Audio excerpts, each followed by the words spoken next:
Hello and welcome back to the intermediate chess course. I hope you've been enjoying these videos that I've been recording for you. Some interesting stuff to show you today. So we'll crack on straight away, first of all with a puzzle, and then this really cool technique of winning material quickly. It's one of these really impressive things in chess where you think, wow, this is what chess is all about. Before we get to that, however, I'm going to show you my puzzles. So I'm going to share my screen, and you should, in a second. Yes, there we are. So first of all, just a puzzle, sort of a tactical puzzle. Notice we're in a bit of a pickle. White is doing a fork on our two pieces here.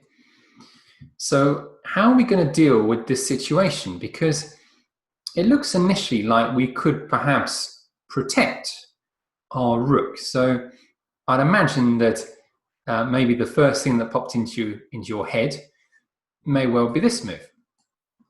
And actually that's not a particularly bad move at all, because we can protect the rook and we can actually get away with not losing one of our big pieces. We would maybe though lose after the knight moves here. Notice that the queen can take this pawn. So perhaps we would lose a point. And that's okay in this situation because we're getting out of a more serious problem. But actually there's a way of getting out of this situation which is even better than using the knight to go to e5. Pause the video and see if you can come up with a really clever way of stopping black from taking any of our pieces.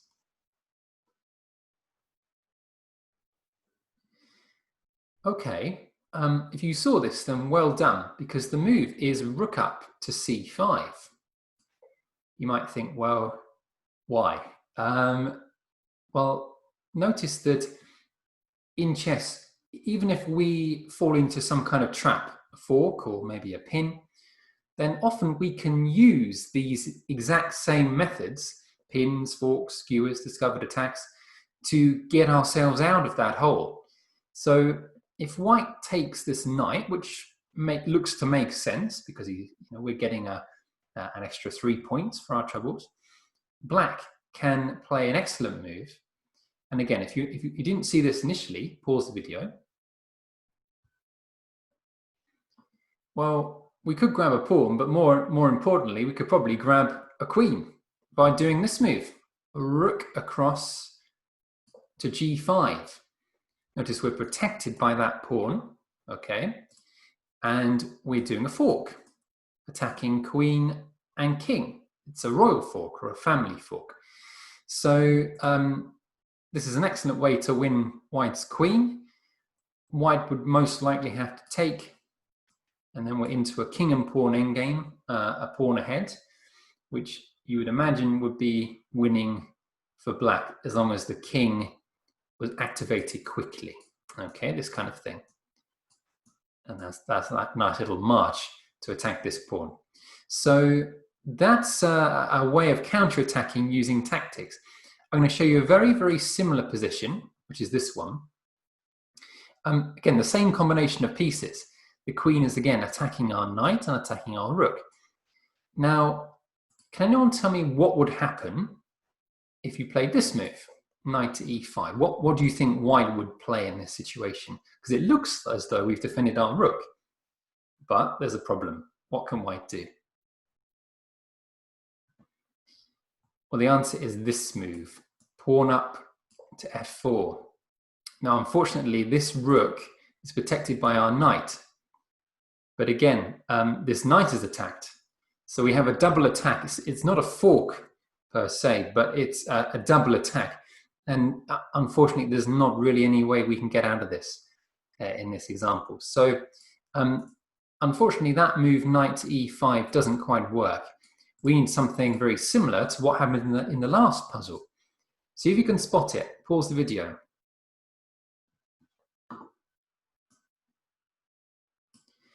This is a really good one. It's rook back to c8. So what would happen then if white took this knight? Well, we've got a pretty clever trick because we can do this. Rook to g8. This is a pin. We're pinning the white queen to the king. And again, there's no way out of this. Notice though, I suppose white would have to take the rook. But notice if the king was on h1, let's imagine that the king's not there, but it was on h1. In this situation, if black did this move and the king was on h1, there wouldn't be a pin. And actually, white could do a checkmate by taking this pawn. Notice that there's no way the king can escape. But that's only if the king is not on the g file, because currently there's a pin and we can't do the checkmate, annoyingly, for white. So that is a way of winning white's queen. And again, here we're well on top. We've got 4 pawns against 2, and that should be a win as long as we activate the king again. Okay. Now, well done if you solved that puzzle. I'm going to move on to something different. Now, you might want to set this position up on your boards at home. I think often when there are lots of pieces on the board, it's good just to get a feel for what's going on. So make sure you do that before you look at this puzzle properly. This game is a really impressive one.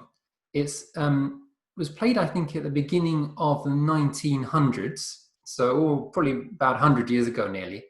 And it's between a chap called Torre and the world champion, I believe, at the time, who was a guy called Emanuel Lasca. He was world champion for around 27 years, which I think is the longest time that anyone has ever been world champion. It's a long time, right? 27 years. That's older than me currently. So, yes, a very strong player. Now, Lasca, the world champion, was playing as black, but white managed to find a really clever move in this situation. I'm going to let you guys try and work out what it might be. I'll be very impressed if you can spot it. I'm going to then go over what the concept is. Okay, so pause the video here.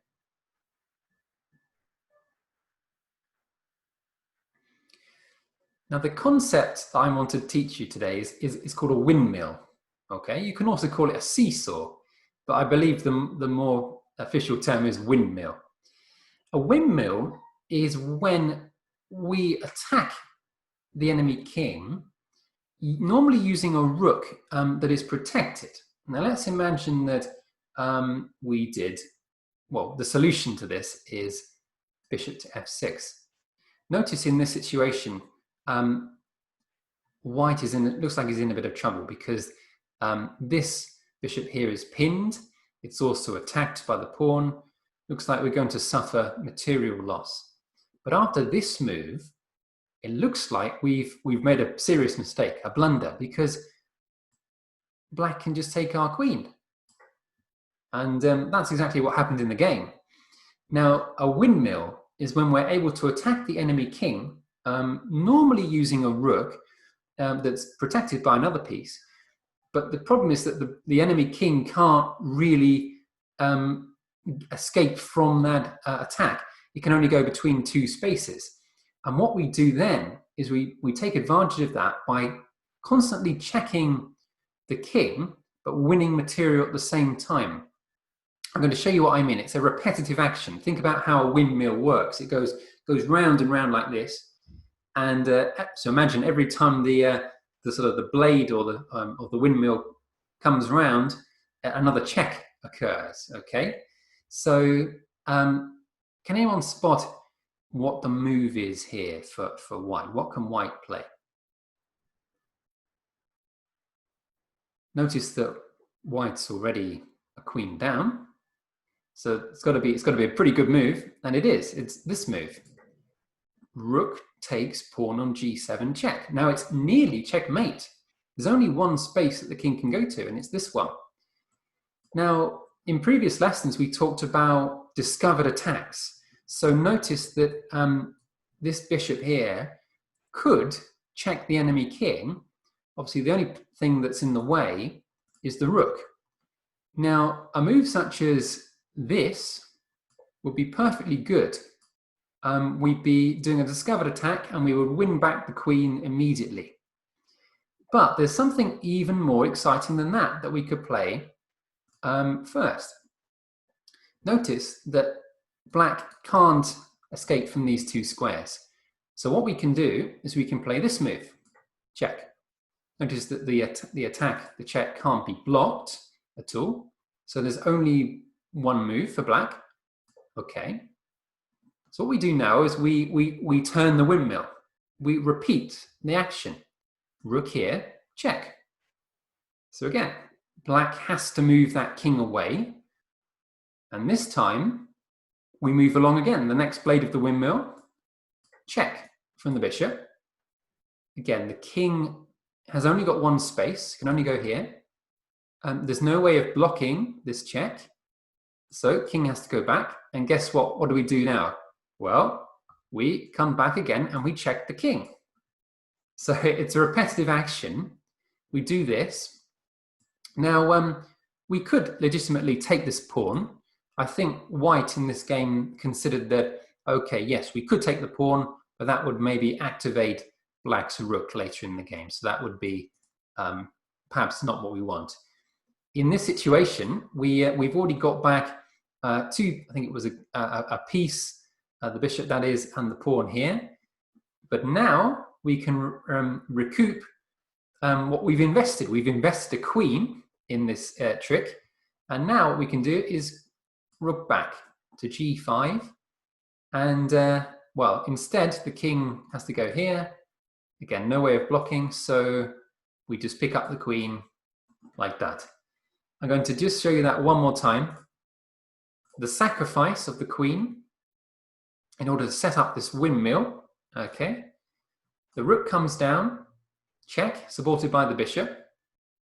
And now it's a series of checks, repetitive checks like this, using the rook. Notice it's not perpetual check because the position is different every time. The rook is moving further away. Notice that before there were pieces on those squares. So that's not the same position. So it can't be 3-4 repetition. It can't be a draw. The position has changed in some way. So now this move, okay? So that was, I thought, an excellent kind of example of a windmill. There's one more that I'd like to show you too, just before we finish. And it's this position. Now, I'll be very impressed if you can recognize what this game is. Some of you might have heard of the game of the century. And I mean the 20th century, so the 1900s. So this game was played, I think, perhaps in the 1950s, I think, maybe 60s. Now, white was a grandmaster called Robert Byrne. He was, I believe, he was American champion. And black was a guy called Bobby Fischer. Now, you may well have heard of Bobby Fischer. He's very famous in the world of chess. There's been films made about him, that kind of thing. This was the game that he played when he was only 13 years old. And he was playing as black. Now, I wanted you to remember this concept of the windmill. Normally, it involves a rook supported by some other piece, normally a bishop. But in this situation, we have something slightly different. I realized that this puzzle is perhaps a little trickier, so feel free to spend a little bit more time on this. Pause the video and see if you can come up with an outstanding move for black.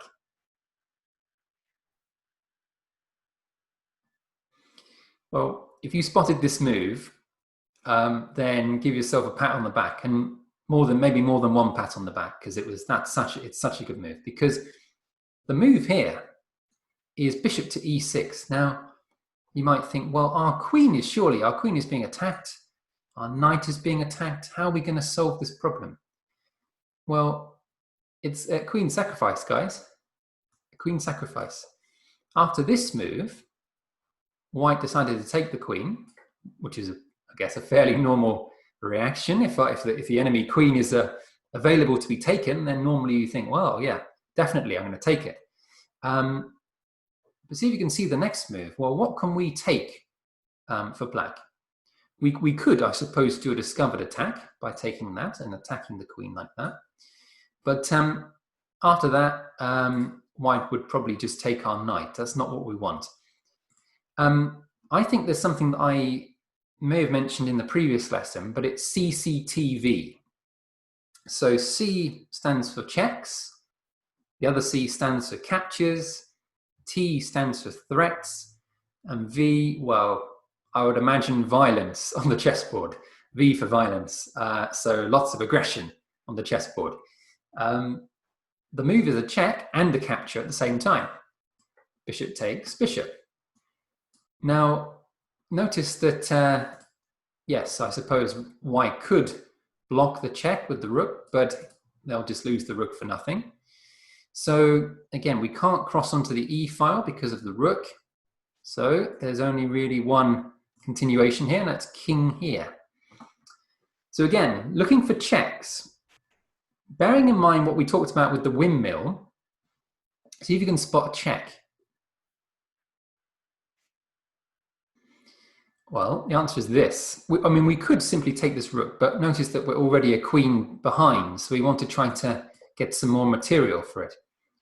Again, notice here, the check occurs, but white has only got one move, king F1.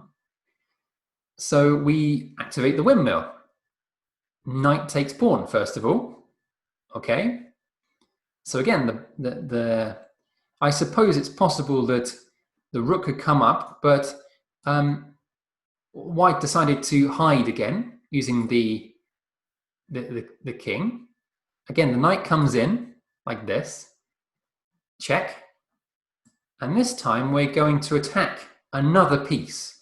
So how can we use that knight and the discovered attack? Where can we move that knight where it will attack a high value piece? Well, Fischer moved the knight to here, knight to c3, attacking this rook. He could have perhaps moved it to here, but notice that rook here, although we could win it, we would end up losing the knight probably for that. End up losing the knight for the rook. Whereas here we could perhaps take the rook for free because it can't be defended by the king. So that move there is, again, extremely good. The knight comes back, and even before we do this knight takes rook move, we can do our discovered attack. Pawn takes bishop. We now attack the queen. Notice that we're protecting our knight. Everything is well protected, isn't it? So after this move, again, looks like a fork, but we play the move rook a4. And again, we've got attacks on the queen, attack on the rook, and very nicely coordinated pieces. So after this move, we would just take the rook. So that was, I think, I'll just unshare the screen now so you can see me. Yeah, so I really admire that play by Bobby Fischer. I thought it was just a fantastic use of a windmill in such an unusual way. But do keep an eye out for these kind of tactics in your game. I think windmills can be devastating in the right situation. So if you recognize that the king is somewhat limited in where it can move, and it's stuck perhaps in a corner where it can only move back and forth, then maybe you can use a bishop and a rook, or maybe even a knight and a bishop, to work together using discovered attacks to make use of this windmill idea. So I hope that was useful and interesting. Give it a go in your games. So see you next time, and until then.